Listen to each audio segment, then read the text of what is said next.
Imaginez un instant que l'histoire la plus importante de votre vie n'ait pas été écrite par vous, mais par une ancienne version de vous-même, alors que vous étiez encore enfant et que vous saviez à peine distinguer le fantasme de la réalité.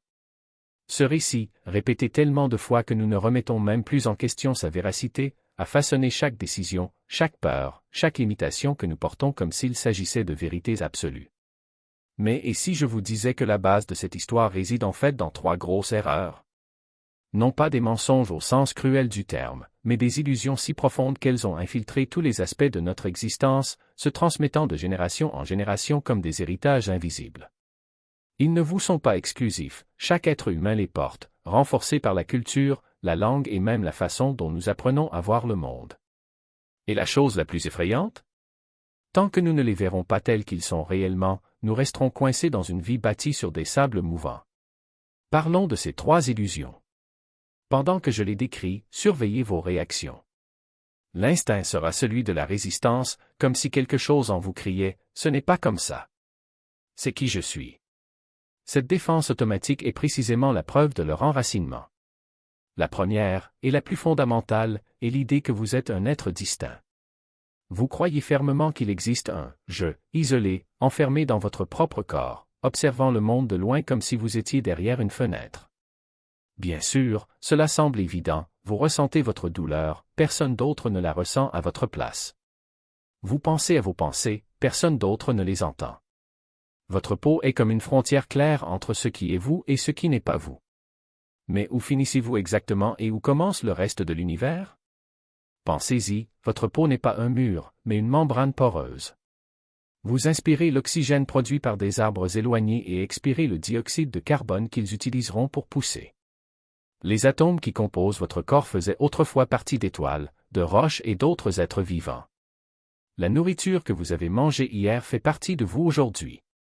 Les bactéries présentes dans votre intestin, essentielles à votre survie, font-elles partie de vous ou sont-elles quelque chose de distinct? La division est arbitraire, une convention utile, mais pas une réalité. Vous n'êtes pas un fragment solitaire en interaction avec le cosmos, vous êtes le cosmos lui-même qui se manifeste à ce stade précis de l'espace et du temps. Comme une vague n'est pas séparée de l'océan, mais l'océan en mouvement, vous n'êtes pas séparé de l'existence, mais vous êtes l'existence s'exprimant à travers cette forme unique, à cet instant. Cependant, dès notre plus jeune âge, on nous apprend à croire le contraire. Nous recevons un nom et commençons à nous identifier à lui comme s'il s'agissait de notre essence. On apprend à parler du « je », du « tu », du « eux », et le langage renforce l'illusion de séparation à chaque phrase. Nous grandissons en croyant que nous sommes des individus isolés, en compétition pour les ressources, le succès, l'affection, comme si le monde était un champ de bataille où seuls les plus forts survivent. Et cette croyance est à l'origine de presque toutes les souffrances humaines. Lorsque vous vous considérez comme un être à part, vous vivez dans un état constant de défense, protégeant votre territoire, recherchant la sécurité dans un monde qui semble hostile. Vous vous sentez seul parce que vous pensez être vraiment seul. Vous avez peur parce que vous vous considérez comme un point fragile dans un univers indifférent. Vous ne vous sentez pas à votre place parce que vous ne vous sentez jamais chez vous dans un monde dont vous pensez être déconnecté. Mais dès l'instant où vous voyez au-delà de cette illusion, tout change. Non pas parce que vous gagnez quelque chose de nouveau, mais parce que vous vous libérez d'un vieux mensonge. Vous réalisez que vous n'avez jamais été séparé, que vous n'avez jamais été seul, que vous n'avez jamais été un étranger dans ce monde. La division n'était qu'une histoire, et sans elle il reste un lien profond, un sentiment d'appartenance à tout ce qui existe. La deuxième illusion s'appuie directement sur la première, l'idée que vous êtes quelque chose de constant, un « je » immuable qui persiste dans le temps. Vous croyez qu'il existe une version de vous qui était là à 5 ans, qui est là maintenant et qui le sera à 80 ans, comme s'il s'agissait d'un objet solide, résistant aux changements de la vie. Mais est-ce que cela a du sens? Êtes-vous la même personne qu'il y a 10 ans? Vos pensées, vos croyances, votre corps, tout a changé. Chaque cellule de votre corps a été remplacée plusieurs fois. Ses opinions ont changé, ses goûts ont évolué, même ses souvenirs ont été réécrits d'innombrables fois. Où est donc ce « je » continu? Ce que nous appelons « je » n'est pas un objet, mais un processus. Ce n'est pas un nom, mais un verbe. Vous n'êtes pas un être, mais un être. Il ne s'agit pas d'un soi, mais d'un soi, une expérience continue de sensations, de pensées et d'émotions en constante évolution. Il n'y a aucune entité solide derrière cela, juste le flux de l'expérience lui-même. Pensez à une rivière. Vous l'appelez par son nom, comme si c'était toujours la même chose, mais l'eau qui passe devant vous sera à des kilomètres dans quelques heures. De nouvelles eaux arrivent à chaque instant. Le fleuve n'est jamais le même, et pourtant nous en parlons comme s'il s'agissait d'une chose unique et durable. Vous êtes comme cette rivière, un processus en mouvement, un flux de pensées et d'expériences qui ne se répète jamais. Mais nous avons été conditionnés à croire le contraire. Nous apprenons à nous considérer comme quelque chose de fixe, une identité immuable, et cette croyance devient une prison. Nous disons « je suis comme ça » ou « je ne suis pas comme ça », et ces définitions nous emprisonnent.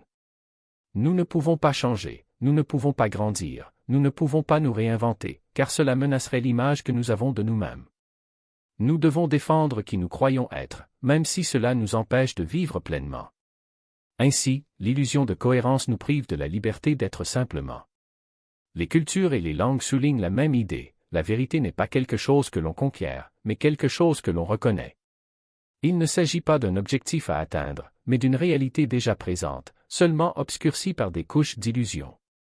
Imaginez un miroir couvert de poussière. Vous n'avez pas besoin de créer une image claire, il suffit de nettoyer ce qui est déjà là. Le reflet parfait était toujours là, attendant juste que l'obstruction soit supprimée. De même, sa complétude n'est pas quelque chose à fabriquer, mais quelque chose à révéler. Et cette révélation ne se produit pas grâce à plus d'efforts, plus de lutte, plus d'autocritique, mais à travers une profonde relaxation de ce que vous êtes déjà. Mais comment cela se fait-il? Comment abandonner la croyance que vous êtes séparé, figé et inadéquat? Ce n'est pas à travers une technique, ce n'est pas à travers une méthode, ce n'est pas à travers une énième stratégie d'auto-amélioration. C'est par un changement dans la qualité de l'attention. Au lieu de chercher une validation à l'extérieur, au lieu de chercher des défauts à l'intérieur, vous vous arrêtez simplement. Vous arrêtez le flux incessant de pensées qui renforce ces mensonges. Et dans ce silence, dans cet espace entre les pensées, quelque chose d'extraordinaire se produit, on commence à se rendre compte que l'observateur et l'observé ne sont pas séparés. Que le « vous » qui se sent inadéquat n'est pas différent de la vie qui bat dans vos veines. Que le sentiment d'être isolé n'est qu'une histoire racontée par l'esprit, et non la réalité ultime. Et quand cette conscience s'approfondit, quelque chose se dissout. Pas votre corps, pas votre personnalité, pas vos souvenirs, mais l'illusion qu'il existe un « vous » séparé qui lutte pour se maintenir. Ce qui reste est une présence vivante et fluide, sans centre ni bord. Ce n'est pas un état mystique réservé à quelques illuminés, c'est l'expérience la plus naturelle au monde, oubliée seulement sous le poids des croyances accumulées. La vie ne vous demande pas de devenir quelque chose. Elle est déjà ce que tu es. L'arbre n'a pas besoin de s'efforcer d'être un arbre. L'océan n'a pas besoin de faire ses preuves en tant qu'océan. Et vous, à cet instant même, êtes déjà l'expression parfaite de l'existence. Non pas parce que vous avez atteint un certain niveau, mais parce que l'existence ne connaît aucune imperfection. Ce que vous appelez problème, défaut, limite, ne sont que des vagues dans l'océan de votre propre nature. Ils surgissent, se transforment et se dissolvent, mais l'océan reste intact. Et voici la grande ironie, plus vous essayez d'être entier, plus vous renforcez la conviction que vous ne l'êtes pas. Plus vous recherchez l'acceptation, plus vous confirmez l'idée que vous devez la mériter. Mais lorsque vous arrêtez de vous battre, lorsque vous vous détendez dans ce que vous êtes déjà, quelque chose de magique se produit, la complétude se révèle. Non pas comme un prix à gagner, mais comme la toile de fond invisible de toute votre expérience. Cela ne veut pas dire que vous cesserez d'agir, d'apprendre, d'évoluer. Au contraire. Quand le besoin de faire ses preuves disparaît, l'action devient plus légère, plus spontanée, plus alignée avec la vie. Vous ne faites pas les choses pour devenir quelqu'un, vous les faites parce que c'est ce que la vie fait à travers vous. Et dans cette liberté, la croissance ne se produit pas par peur, mais par amour. Non pas par manque, mais par abondance. Donc, l'invitation ne vous demande pas de croire quoi que ce soit ce qui a été dit. L'invitation est pour vous d'enquêter par vous-même. Arrêtez-vous un instant. Respirez. Et demandez, qui est ce « je » qui se sent séparé? Qui est ce « je » qui a besoin d'être différent? Qui est ce « je » qui se considère inadéquat? Et observez ce qui se passe lorsque vous ne répondez pas avec des mots, mais que vous vous en tenez simplement à la question. Parce que la réponse ne se trouve pas dans la pensée, mais dans le calme que recouvre la pensée. Et dans ce calme, vous découvrirez que la liberté ne s'obtient pas. Elle est ce que vous êtes déjà, lorsque vous arrêtez de croire que vous ne l'êtes pas, dissous les ombres lorsque la lumière les touche. Et cette lumière n'est pas quelque chose que vous devez créer. Il est déjà là, brillant dans l'espace entre les pensées, dans la pause entre les respirations, dans le silence qui précède chaque mot.